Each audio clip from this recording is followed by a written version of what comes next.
Khabib Nurmagomedov has confirmed that he will not be fighting at UFC 249. He posted this photo to his Instagram. In the caption he wrote, "Staying home in quarantine and reading the reaction of the people to the situation around my fight. It turns out that the whole world should be in quarantine. Governments of all countries, famous people around the world urge people to follow all safety requirements in order to limit the spread of the disease, to save people. And Khabib is the only one relieved of all obligations and must demonstrate free will and train flying around the world for the sake of fight. I understand everything and I'm definitely upset more than you to cancel the fight. Probably like all others. I had many plans after the fight, but I can't control it all. The greatest countries and the largest companies of our time are shocked by what is happening. Every day the situation changes unpredictably, but Khabib still has to fight. Is that what you saying? Take care of yourself and put yourself in my shoes." Ariel Helwani tweeted out Khabib's statement. He wrote, "Khabib Nurmagomedov confirms he will not be fighting on April 18th. He explains his feelings on an IG post just published. We're not sure what this means for UFC 249. We do know that the UFC offered Justin Gaethje to Tony Ferguson, but we don't know if that fight's happening or if the card is happening as a whole. Make sure you subscribe to Full Mount MMA. We're going to be posting updates on UFC 249 as soon as we get more word."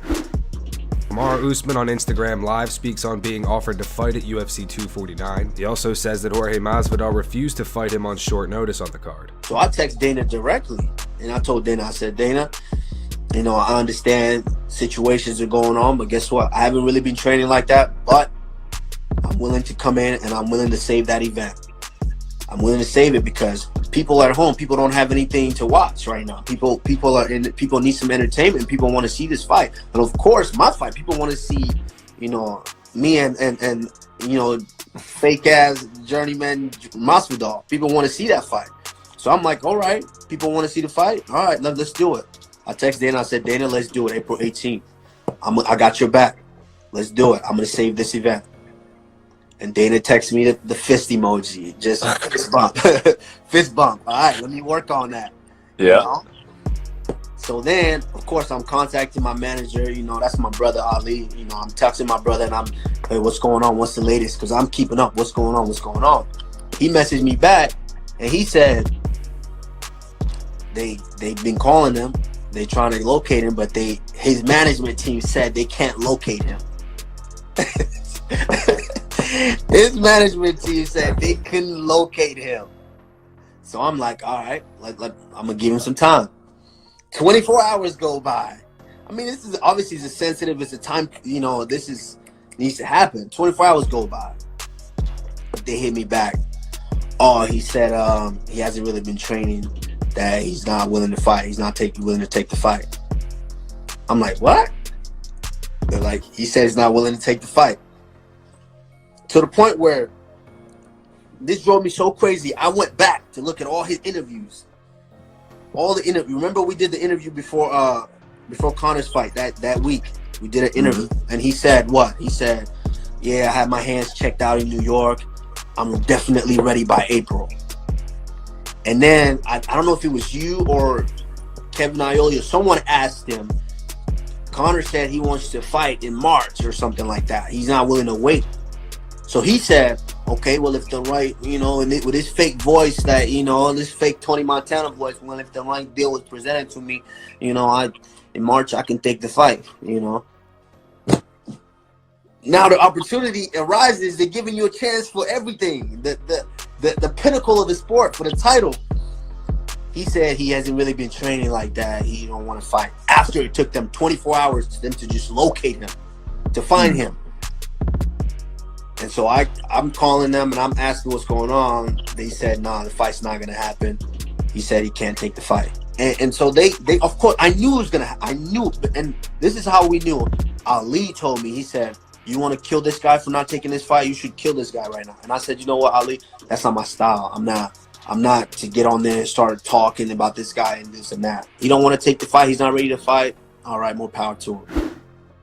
Colby Covington in a recent interview speaks on Joanna Jedrzejczyk. He says Joanna tried to flirt with him and he turned down a date with her. Speaking of MMA fighting, he went on to say there was never a problem. I never said anything about Joanna. Never looked at her wrong or anything. One day she came into the gym and started screaming, "Ah, Colby, this and that. I hate you." And I'm like, what the What's your issue? I know last week she tried to flirt with me, and I wasn't giving her the time of day because, let's be honest, I have standards, and she just doesn't fit those standards. She's not a 7.5 and up, and I only message 7.5s or up, so she got her feelings a little hurt. The raw American steel and twisted sex appeal of Colby Covington didn't want to take her on a date, didn't want to flirt with her, and didn't have any interest, because I'm too busy getting dimes and supermodels to waste my time on some ugly boogie woman from Poland or whatever. Daniel Cormier, in a recent interview with Ariel Helwani, gives his thoughts on Jon Jones' recent arrest for a DWI. When it was happening, people started putting up these videos of Jones and I. We did a sit-down with Joe Rogan a while back. And I was talking about how it would be very difficult for him to change if nothing around him changed. And for a guy that has these issues, whether it be alcohol, whether it be drugs, that dead time is your worst enemy, because all those vices start to pull at you whenever you're just sitting home with nothing to do, especially if you're not a person that does that a lot. And seeing him get into trouble again, you know, a lot of people in my circle, they text me almost celebratory, but that's not me. Like, I didn't celebrate it. I didn't celebrate the kid getting in trouble again. I don't think that you should celebrate someone in their darkest celebrate or dance on someone's grave in their darkest moments, because you don't do that to people, man. Because ultimately, are you a human being, or does this competition overtake everything?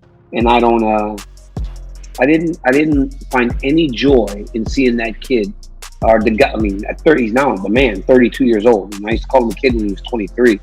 At 32 years old, I did not enjoy seeing that man in that situation again, because it's just bad. Because it's not just him. He's got daughters. He's got a wife or fiance or a girlfriend. He's got so many things at home that are affected by this and affected by his actions and his behavior. But again, it won't change. It won't change until something or the people around him change. You know, I think about my rivalry with Jones, and I'm not some black power guy, you know, but as much as I dislike him in terms of personally, I hate him in a lot of ways, right? And I think a lot of it's all the wasted talent and potential to be such a massive star. But I hate seeing a young black athlete in that situation even more than my disdain for him. Like, I don't like seeing that, because it's almost what people expect, and I don't want that to be the way it is for these young athletes. France Ngannou posts some new training footage to his Instagram.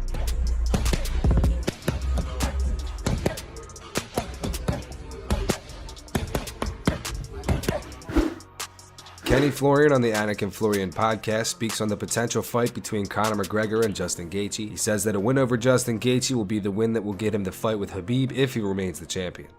So this is a fight that we've talked about a lot. We've talked about this fight way back when, actually.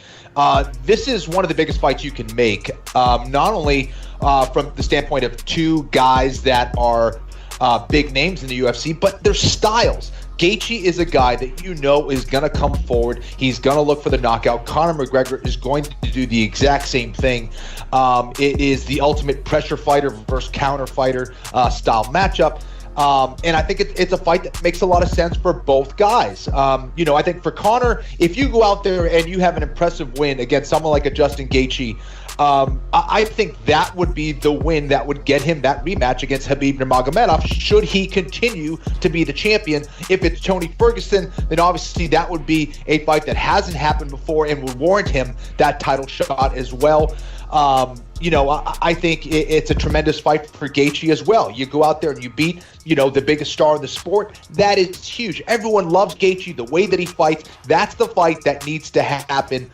The UFC needs to make it happen.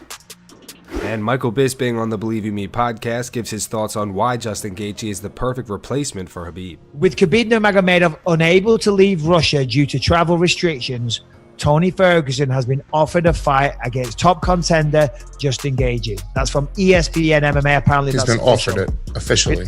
Yeah. That's a shame. I mean, as Dana always says, and as they say in show business, a show must go on. Tony goes out there, which I don't see him doing this, but if Tony was to go out there and just piece up Justin Gaethje and make short work of him, and then still fight Khabib, and it makes it even bigger, but you're running the risk, because Justin Gaethje is no walk in the park for anybody. He's on the best form of his life right now. The guy's a straight up killer. You know, he needs to make some slight adjustments to his fighting style, but he's a smart guy. He's a great wrestler. Knockout power. The knockout power is definitely developed, and he's got tons of experience. So that's a tough fight for Tony. Hey, listen, if Khabib can't leave, as I said, the show goes on. I'm disappointed. I'm very, very disappointed the fight's not going to happen, but it's not a bad replacement. That's going to wrap it up for the news. Thank you so much for watching. If you enjoyed the video, be sure to drop a like down below and subscribe to Full Mount MMA on YouTube. Here are the 3 top comments from last video. These comments are in reference to Jon Jones getting arrested. The first one says Jon Jones is the most active UFC champ inside and outside of the octagon. The second one says headline, Jon Jones arrested again. Everyone, it's normal. And the final one says everyone, how many chances do you need, Jon? Jon Jones, yes. Those were the 3 top comments from last video. If you want to be featured in the next video, be sure to drop a comment down below on this one.